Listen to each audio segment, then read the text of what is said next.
नमस्कार, मैं हूं Mustafa Hussain. Voice of MP के न्यूज रूम में आपका स्वागत है। मध्य प्रदेश में इस समय सर्वाधिक चर्चित मामला आईएएस और आईपीएस अफसरों के तबादलों का है। एक तरफ जहां मध्य प्रदेश में आईएएस और आईपीएस अफसरों में ठनी हुई है, तो दूसरी तरफ सरकार पर यह दबाव है कि वो अपने नेताओं, मंत्रियों, विधायकों के अनुसार मध्य प्रदेश में आईएएस आईपीएस अफसरों की पोस्टिंग करे।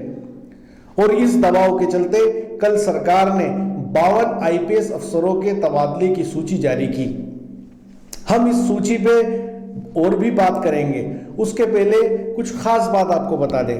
मध्य प्रदेश में पिछले एक पखवाड़े से जहां डीजीपी वीके सिंह को हटाए जाने की चर्चा आम है, वहीं दूसरी तरफ मध्य प्रदेश के चीफ सेक्रेटरी आरएस मोहंती का कार्यकाल भी 21 मार्च को खत्म होने जा रहा है।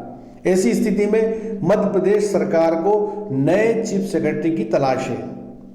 यदि सूत्रों के माने तो एम गोपाल रेड्डी, जो 1985 बैच के आईएएस अफसर है, उनका सीएस बनना लगभग तय माना जा रहा है। गोपाल रेड्डी लंबे समय से बीजेपी शासनकाल में लूप लाइन में थे।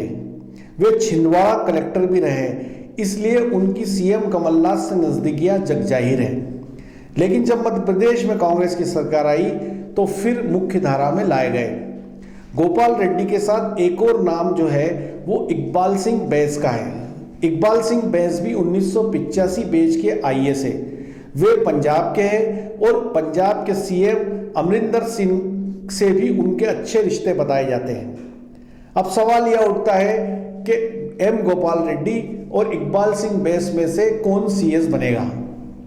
यदि एम गोपाल रेड्डी की बात करें तो सितंबर 2020 में उनका रिटायरमेंट है, और इकबाल सिंह बैस की बात करें तो अक्टूबर 2022 तक वे शासकीय सेवा में रहेंगे। ऐसे में उम्मीद ये जताई जा रही है कि एम गोपाल रेड्डी ही मध्य प्रदेश के नए चीफ सेक्रेटरी होंगे। पिछले दिनों की बात करें तो लगातार वे सीएम कमलनाथ के संपर्क में है। कई महत्वपूर्ण बैठकों में उनकी उपस्थिति होती है, जैसा कि आमतौर पर होता रहा है कि जब किसी नए अधिकारी को सीएस का चार्ज देना होता है तो उनको महत्वपूर्ण मुद्दों में शरीक रखा जाता है, ताकि धीरे धीरे वो सिस्टम को पूरा समझ सके। और एम गोपाल रेड्डी का सीएम की महत्वपूर्ण मीटिंगों में मौजूद रहना इस बात को इंगित करता है कि आने वाले समय में मध्य प्रदेश के नए सीएस एम गोपाल रेड्डी हो सकते हैं। क्योंकि इकबाल सिंह बैस भी काफ़ी अच्छे अधिकारी माने जाते हैं, लेकिन उनके रिटायरमेंट में अभी समय है, तो उनको बाद में भी मौका दिया जा सकता है। इसके साथ ही एक खास बात यह है कि आईपीएस अफसरों के तबादला सूची के बाद अब आईएएस अफसरों की सूची भी जारी हो सकती है। मध्य प्रदेश में लंबे समय से कई मंत्री जो अपने प्रिंसिपल सेक्रेटरी से नाराज दिखाई दे रहे हैं, उसमें यदि हम बात करें तो महिला बाल विकास मंत्री इमरती देवी, खाद्य मंत्री प्रद्युम्न सिंह, राजस्व मंत्री गोविंद सिंह और मंत्री ओकार सिंह मरकाम अपने प्रमुख सचिवों से नाराज हैं और वे चाहते हैं कि उनको बदल दिया जाए।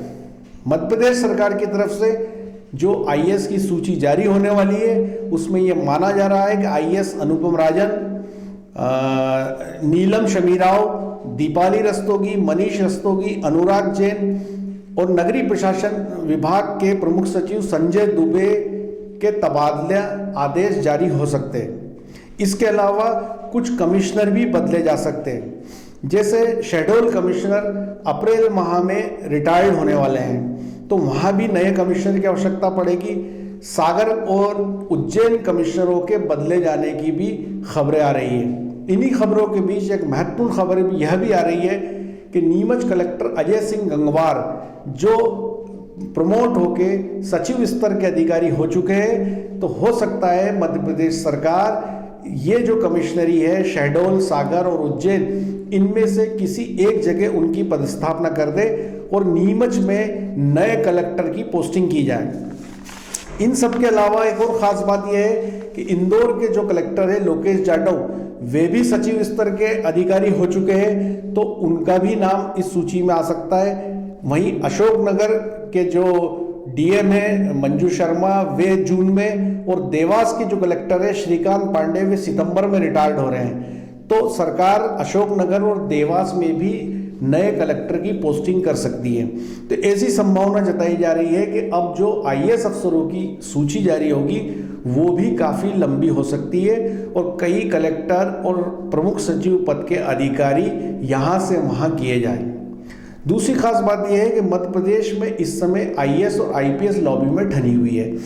पिछले एक पखवाड़े से डीजीपी को हटाए जाने की चर्चा आम थी और इसमें यह भी देखा जा रहा था कि 1984 बैच के जो आईपीएस अफसर है एमएस गुप्त, उनका नाम प्रमुखता से लिया जा रहा था।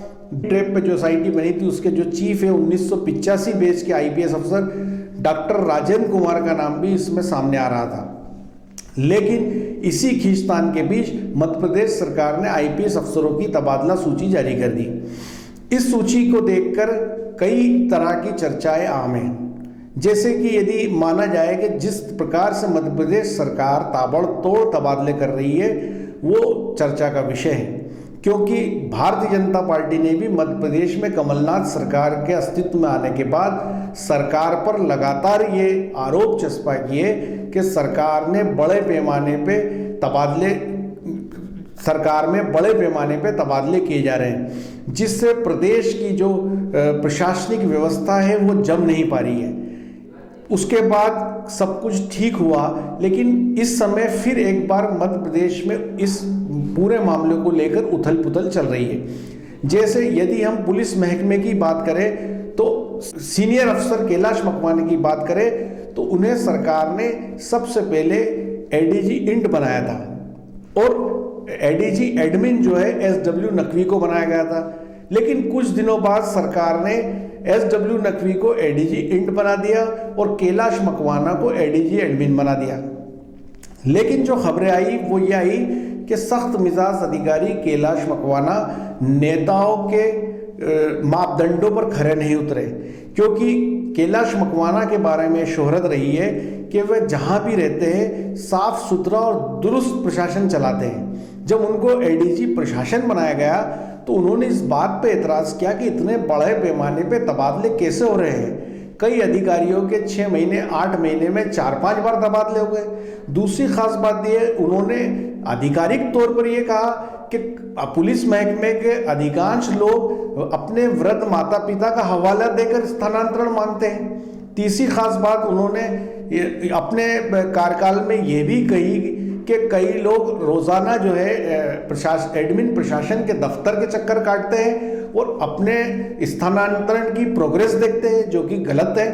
उन्होंने इस दौरान जो जिलों के जो सुप्रिटेंडेंट ऑफ पुलिस है और डीआईजी उनको ऑफिशियली चिट्ठी भी लिखी, जिसमें कहा गया कि बगैर अपने नियंत्रणकर्ता अधिकारी के कोई भी अफसर भोपाल ना आए और अपने ट्रांसफर की पतारसी ना करें। तो इस तरह के कई जो अच्छे कदम है एडमिनिस्ट्रेशन के लिए, जो बड़े सख्त कदम है वो कैलाश मकवाना ने उठाए। तो ऐसा लगा कि सरकार के से जुड़े जो नेता है उनको वो कदम नहीं भाए। इसी के चलते सरकार ने एडीजी एडमिन कैलाश मकवाना को एडीजी नारकोटिक्स सेल बना दिया और उनकी जगह एडीजी एडमिन अजय शर्मा को बनाया है। तो कुल मिला के तबादलों को लेकर जिस तरह के हालात मध्य प्रदेश में बने हैं और आईएएस और आईपीएस लॉबी में जो टकराव की स्थितियां बनी है, कहीं ना कहीं ये मध्य प्रदेश में अच्छी प्रशासनिक व्यवस्था के लिए ठीक नहीं है, क्योंकि यदि कम समय में अधिकारी बदले जाएंगे तो निश्चित तौर पे प्रशासनिक व्यवस्थाओं में कसावट नहीं आएगी। इसी के चलते कमलनाथ सरकार को इस बात को गंभीरता से लेना होगा और अधिकारियों को कुछ समय देना होगा ताकि वो अपने पद पर बैठकर स्थितियों को समझ सके।